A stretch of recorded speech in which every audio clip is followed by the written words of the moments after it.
अस्सलाम वालेकुम दोस्तों, मेरा नाम है ताबिश और आज हम बात करने वाले हैं वर्ल्ड वॉर टू।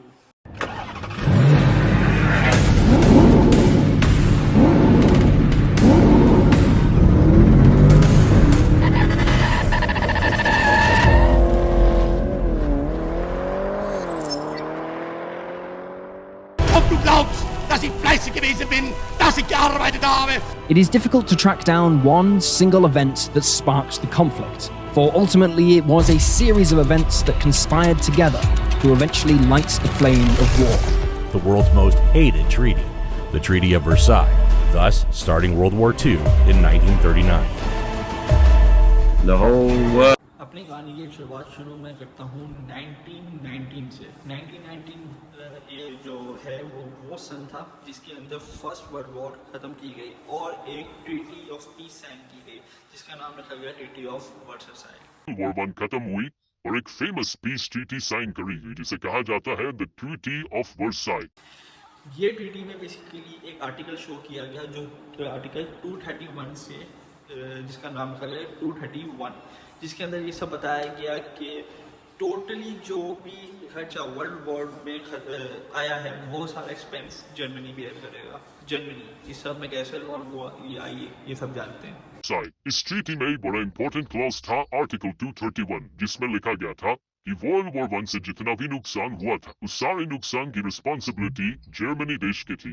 ब्रिटेन और फ्रांस जर्मनी से भारी भरकम अमाउंट वसूल करना चाहते थे in case of losses in world war, जो कि वर्ल्ड वॉर में बाकायदा देखी जा सकती थी।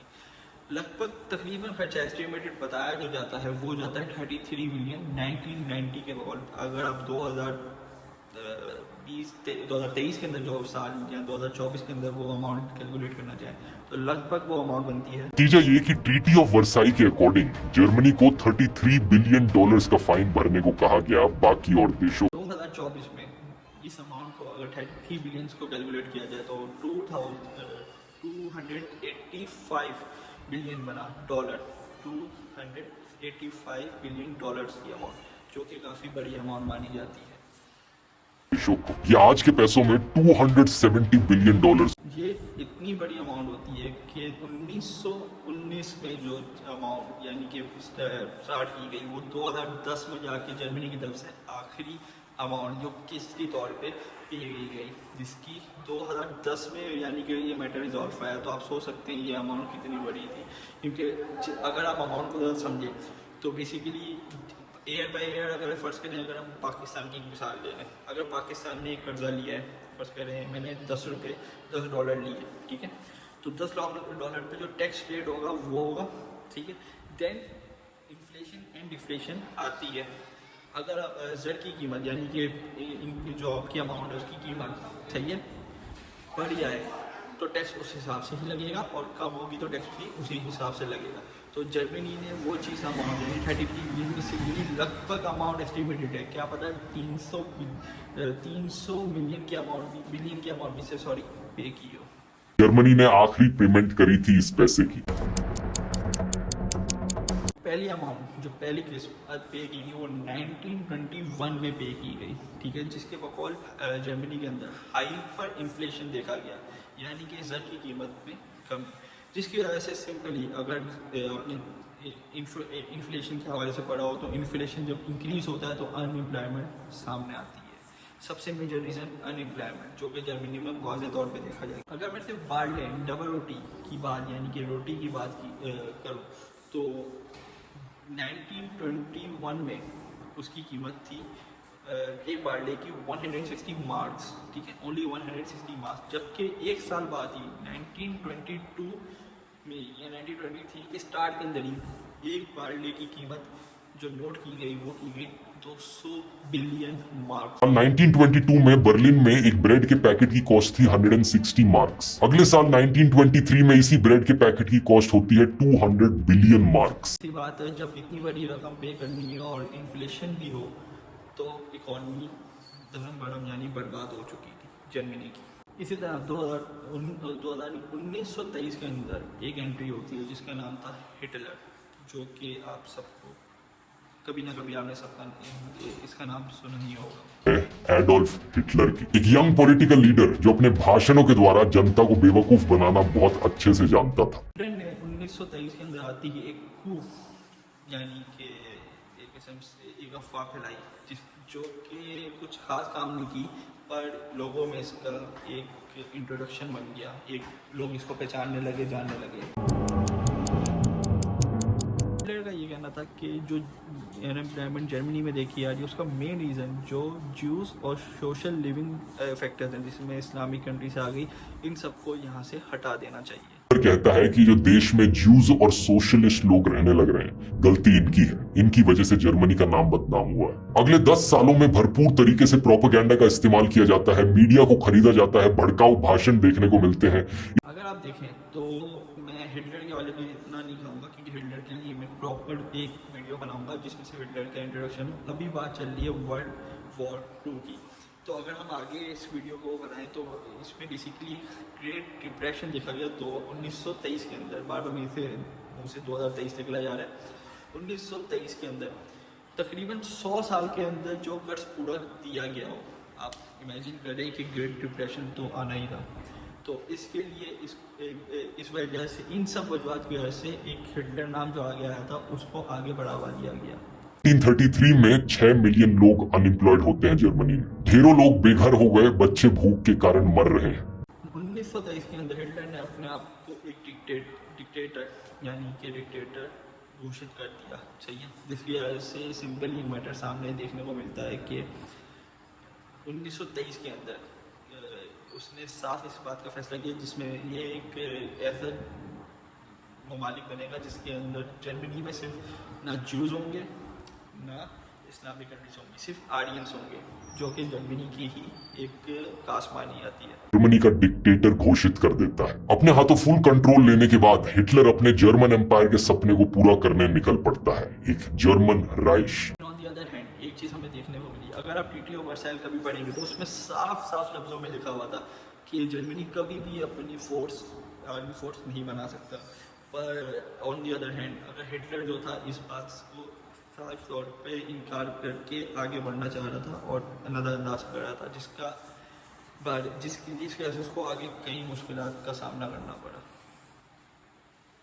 इस कंस्पिरेसी थ्योरी के अकॉर्डिंग जो रशियन रेवोल्यूशन हुई थी साल 1917 में, वो एक्चुअली में ज्यूज ने करवाई थी, जिसकी वजह से सोवियत यूनियन की फॉर्मेशन हुई। फॉर्मली रिकॉग्नाइज कर लिया जाता है कि हिटलर के पास अधिकार है कि वो अपनी नेवी बना सके, जर्मनी की अपनी खुद की एक नेवी हो सके। 450 किलोमीटर लंबी फोर्टिफिकेशन खड़ी करता है, इसे नाम दिया जाता है दी मैगिनॉट लाइन। साल 1938 हिटलर को जब लगता है कि उसकी मिलिट्री प्रिपेयर्ड हो चुकी है, वो अपनी पहली नजर डालता है बगल के ऑस्ट्रिया देश पर। ऑस्ट्रिया का देश हिटलर के लिए मस्ट हैव देश था। हिटलर रेशियली सुपीरियर मानता था अपने आर्यन रेस के लोग, उन्हें वो लेबेंसराउम देना चाहता था, लिविंग स्पेस देना चाहता था ताकि वो लोग खुलकर रह सके। फरवरी 1938 में हिटलर ऑस्ट्रियन चांसलर कर्ट शूशनिक से मिलता है। जबरदस्ती करके एक एग्रीमेंट साइन करवाई जाती है। इस एग्रीमेंट के तहत हिटलर प्रो नाजी लोगों को ऑस्ट्रियन सरकार में जगह देता है। ऑस्ट्रियन सरकार को इन्फिल्ट्रेट किया जाता है अपने बंदे अपॉइंट करके। फॉर एग्जाम्पल डॉक्टर हांस फिशबर्ग, इन्हें नया फाइनेंस मिनिस्टर बनाया जाना था ऑस्ट्रिया का। ये एक नाजी थे और बाकी सारे जेल में रखे गए नाजीज को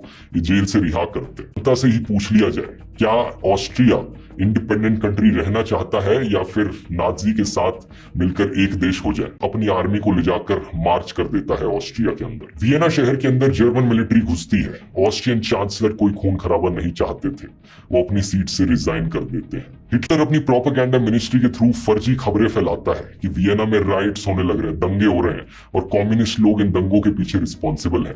इसलिए ऑस्ट्रिया की सरकार ने हमारी आर्मी को बुलाया है ताकि हम देश की रक्षा कर सके। अगले ही दिन ऑस्ट्रियन पार्लियामेंट को डिसॉल्व कर दिया जाता है और ऑस्ट्रिया एक इंडिपेंडेंट कंट्री नहीं रहा। चेकोस्लोवाकिया। अब चेकोस्लोवाकिया के बॉर्डर पर एक रीजन था सुडेटनलैंड कर। यहाँ जो रहने वाले लोग इस पॉइंट को एज एन एक्सक्यूज यूज करता है, ये कहते हुए ये वाला जो रीजन है ये तो फॉर श्योर हमारा होना चाहिए क्योंकि यहाँ पर जर्मन्स रहते हैं। यहाँ पर एंट्री होती है हमारी कहानी में British prime minister Neville Chamberlain की। ये किसी भी हालत में एक और वॉर नहीं चाहते थे। इन्हें लगता था कि चलो हिटलर जो मांग रहा है उसे दे देते हैं तो शांत बैठे रहेगा, वॉर नहीं होगी। इसी रीजन से सितंबर 1938 में एक म्यूनिक एग्रीमेंट साइन करी जाती है।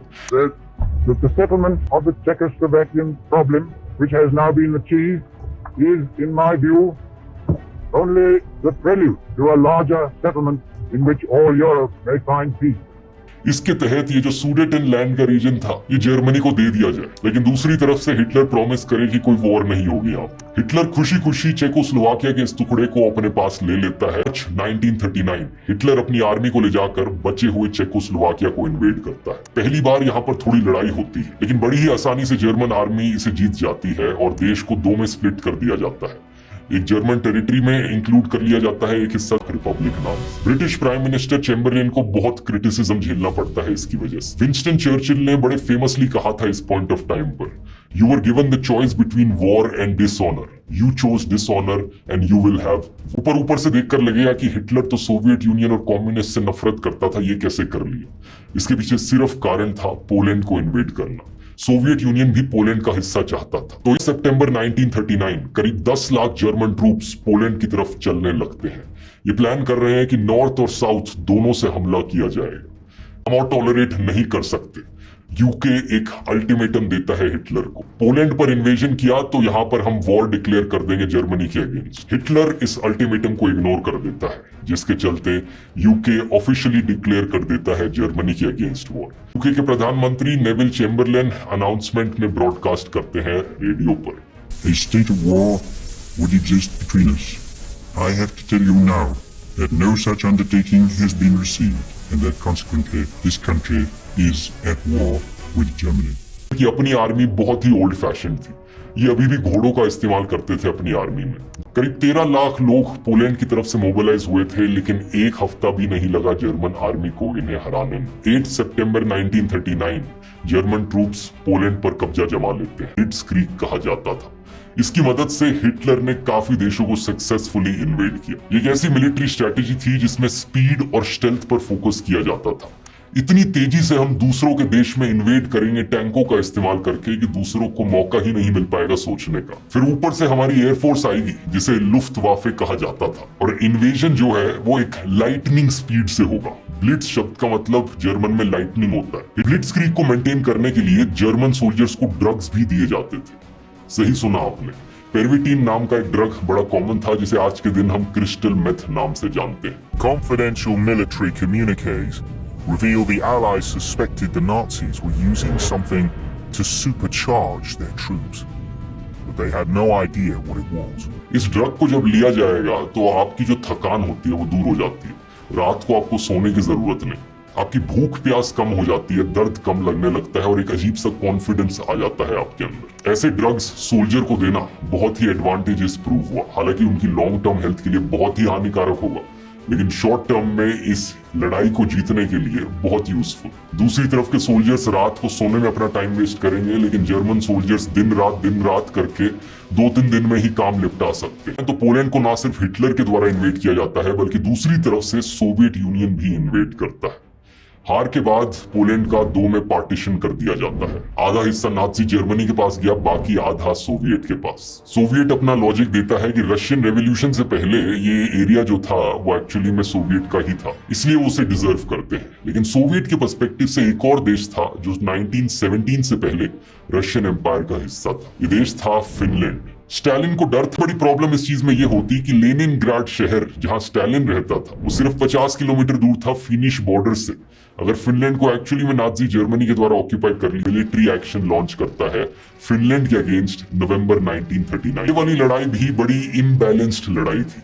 सोवियत यूनियन की आर्मी कहीं ज्यादा बड़ी थी फिनलैंड के कंपैरिजन में, उनकी इक्विपमेंट भी बहुत बेहतर थी। मॉस्को पीस ट्रीटी साइन करी जाती है जिसके तहत फिनलैंड 11% अपनी जमीन सोवियत यूनियन को दे देता है अपनी तरफ की। इस बीच हिटलर की नजर एक्चुअली में फिनलैंड पर नहीं थी, बल्कि नॉर्वे और डेनमार्क पर थी। 8 अप्रैल 1940 हिटलर अपनी ब्लिट्जक्रीग स्ट्रेटेजी का इस्तेमाल करता है नॉर्वे और डेनमार्क के देश में इन्वेड करने के लिए। ये लड़ाई भी ज्यादा दिन नहीं चलती। दोनों बहुत छोटे से देश है, कहां से कम्पीट कर पाएंगे जर्मन आर्मी के अगेंस्ट। नॉर्वेजियन सरकार अपनी जान बचाकर भाग निकलती है लंदन की ओर और लंदन में जाकर एक गवर्नमेंट इन एग्जाइल बनाई जाती है। हिटलर नॉर्वे में अपनी एक पपिट प्रो नाजी सरकार खड़ी कर देता है। ब्रिटेन के प्रधानमंत्री नेविल चैम्बरलेन अपने फेलियर को स्वीकार करते हैं। फेलियर की वो अपने आसपास के इतने सारे देशों को बचा नहीं पाए नाजी इन्वेजन से। इसी के चलते 10 मई 1940 को वो अपना इस्तीफा दे देते हैं प्रधानमंत्री की पोजीशन से।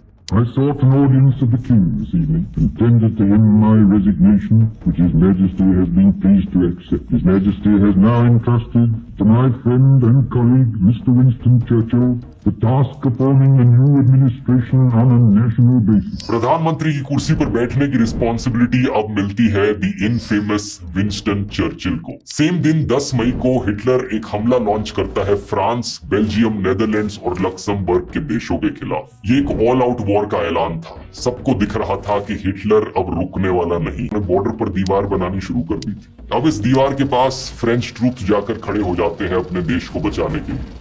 That the fate of Holland and Belgium, like that of Poland, Czechoslovakia and Austria, will be decided by the victory of the British Empire. Belgium और लक्समबर्ग के बॉर्डर्स पर एलाइड फोर्सेस खड़ी हैं इन देशों को बचाने के लिए। हिटलर अपने 4 से ज्यादा फाइटर बॉम्बर एयरप्लेन्स, जमीन पर करीब 30 लाख लोग जर्मन आर्मी के पास थे ऑफेंस के लिए। इस लड़ाई को कहा जाता है battle of France. German troops को 3 ग्रुप्स में डिवाइड किया जाता है, ए, बी और सी।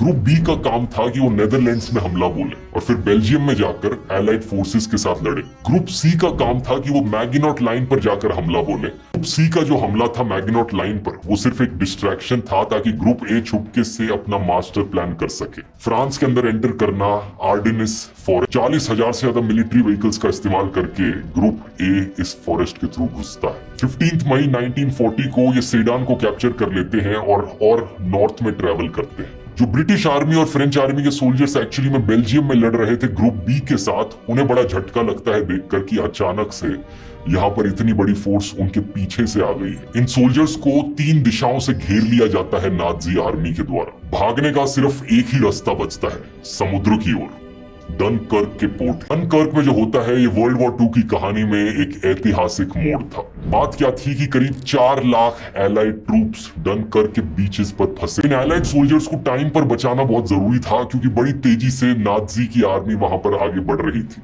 इनके पास बचने का कोई रास्ता नहीं था, समुद्र के थ्रू ही इवैक्यूएट कर सकते थे। विंस्टन चर्चिल एक प्लान बनाते हैं इन सोल्जर्स को इवैक्यूएट करने का। 26 मई 1940 को ऑपरेशन डायनेमो लॉन्च किया जाता है। मिलिट्री जमीन पर जर्मन आर्मी ऑलमोस्ट बीच तक पहुंच चुकी थी, ट्रूप्स पर फायर करने लग रही थी। आसमान में जर्मन एयरफोर्स बीच पर हमला कर रही थी। पहला ब्रिटिश रॉयल एयरफोर्स का काउंटर अटैक। जो ब्रिटिश जहाज यहाँ बचाने आ रहे हैं एलाइड सोल्जर्स को, ब्रिटिश एयरफोर्स उन्हें कवर। सिविलियन लोग हैं जो इवैक्यूएशंस में मदद करने निकल पड़ते हैं। और तीसरा, डनकर्क के बीच पर जो कहानी चल रही है, लोग अपने आप को बचाने की कोशिश कर रहे हैं, एक दूसरे की मदद कर रहे हैं।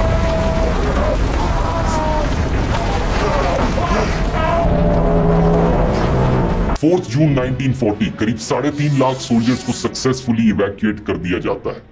जैसे कि आपने फिल्म में भी देखा होगा, फ्रांस हिटलर के सामने सरेंडर कर देता है। इस पॉइंट ऑफ टाइम पर जो इटली देश था, वहां भी एक डिक्टेटर का राज था मुसोलिनी नाम से। वो हिटलर के साथ अलायंस बनाता है फ्रांस के खिलाफ जंग छेड़ने के लिए। जो इटली और जर्मनी की अलायंस बनती है उसे पैक्ट ऑफ स्टील कहा जाता है। ये दोनों देश फ्रांस और ब्रिटेन के खिलाफ वॉर डिक्लेयर करते हैं 10 जून को। तो जो सारे देशों पर कब्जा जमा लिया है, Austria, Poland, Denmark, Norway, Belgium, Luxembourg, Netherlands, France, Britain और सोवियत यूनियन। जर्मनी और सोवियत यूनियन के बीच में एक पीस एग्रीमेंट है, तो हिटलर को सोवियत यूनियन से डरने की कोई जरूरत नहीं। सोवियट्स कभी हमला नहीं करेंगे जर्मनी पर।